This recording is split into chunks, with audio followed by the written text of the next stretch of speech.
আয় আল্লাহ তাআলা 28 তারিখ সমাবেশ আপনি কবুল করে নেন।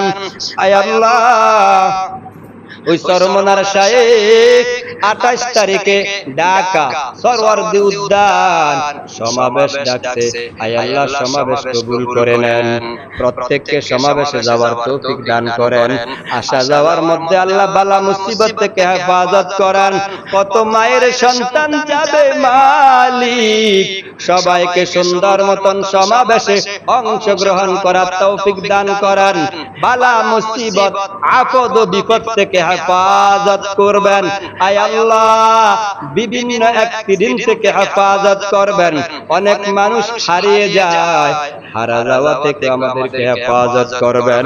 তবে মহাসমাবেশ কবুল করে নেন, সারা পৃথিবীর আলেম ওলামা এক প্ল্যাটফর্মে আসার তৌফিক দান করেন, একসাথে নেতৃত্ব দেওয়ার তৌফিক দান করেন, সব আলেম ওলামা এক হওয়ার তৌফিক দান করেন।